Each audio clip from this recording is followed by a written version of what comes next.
Whether he did it on purpose or not, I don't know. Now Johnny was on his shoulder, but Carty was in his passing line, and whether it was instinct or knowing what he was doing, he just caught the ball after 3 meters. Carty did from the Gibson Park pass, I should say, and the referee was, as you said, with the referee, whether he was clear on his convictions and explained it. He just said no, it's a yellow card, and that was it, and he stuck to his guns. So yeah, I'm sure Connacht fans will have some gripes about it. Do you know what I mean? Was it a yellow card offence? The referee explained to him that it was in an attacking position. Maybe some of our Connacht friends will look at our number 10 situation and go, well, you know, maybe there should have been a card there too.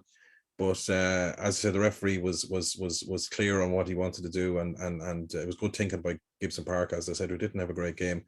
And Carty seen, yeah, as you said earlier, he didn't have a great night overall, and he seen the line for 10 minutes. Yeah, and sorry, Conor, yeah. And it's worth saying, I think Carty's a little bit unlucky, because if you watch it back, he doesn't touch it first. Because as Gibson Park passes it out, Farrell knocks it back into Carty's arms. So you could have said Farrell could have seen the bin for 10 minutes instead as the player to make the contact, but because Carty ends up with the ball in his hands, that's the read of it. Yeah.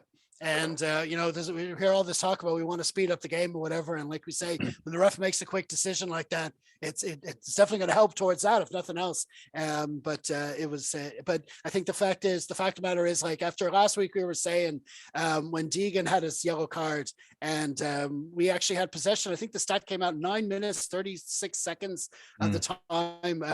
Leinster actually had the ball during that 10 minutes. Well, we almost saw the other way of it, and that they may not have conceded any scores, but there was no scores in that 10-minute period. But Tom touched on this. Now, Conor might be saying what maybe a card should have gone the other way for R10. So why don't we talk about that for a little bit? It was an incident where Connacht had the ball, and there was a player running at Sexton, and he took the tackle, and the play went on afterwards, but Sexton was down on the ground, and it was only when we saw the replay that we saw exactly what happened. We'll start with yourself, Conor. What did you think of all that?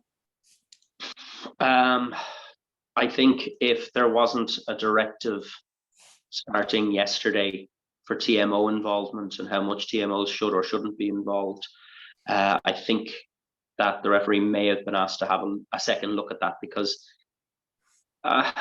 they're both reasonably upright and there's head-on-head contact.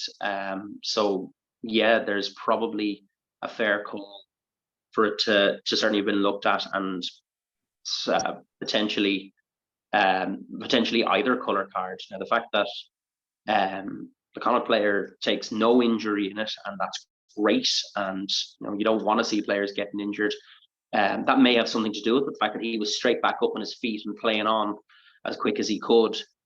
That may have had an impact on the decision making, but I can see why Connacht fans would be looking and saying that needs to have been looked at, that should have been looked at. I get it. Oh, absolutely. And it did. I don't even know if it was just Connacht fans. I think anyone that wasn't a Leinster fan was watching that and saying, like, what's the story? What did you make of it, Tom? Yeah, for me, it was a yellow card. Johnny should have got a yellow card after the fact.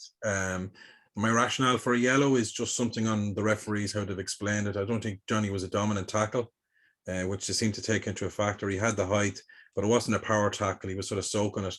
It was echoes of Gibson Park in the sports ground going back against Connacht in that two-legged Champions Cup match down.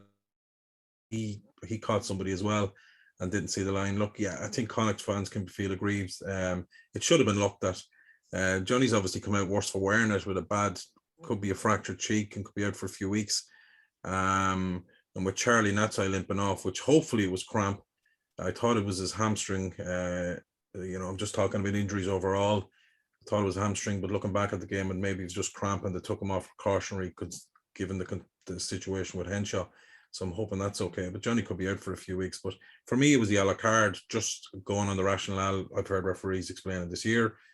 Not dominant. He was upright, and it was a head-on-head. So yeah, I think we were lucky enough to get away with that one.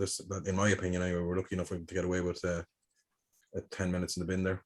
Absolutely, because I mean the starting point is whether it's looked at all. Now the ref, like we say, the ref had said earlier on that things were looked at. So I'm assuming that the TMO was up there looking at the tackle anyway, but surely nothing was said.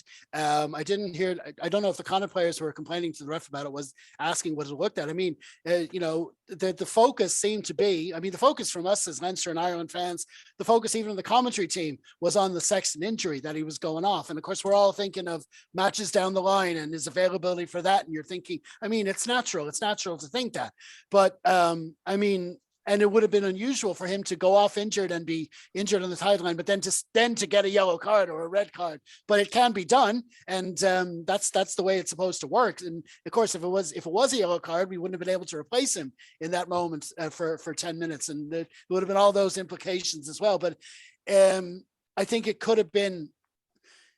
There could have been a thing where the officials, although they did have a good night overall, where they could have at least said it had been looked at, because we don't know it was anything done about it. Because I mean, a lot, like you say, there's been a lot of reaction since. From, it's not, like I say, not just Connacht fans saying, oh well, if it was this, that, and the other Connacht player, no, something would have been done. And I think that's a little bit too far.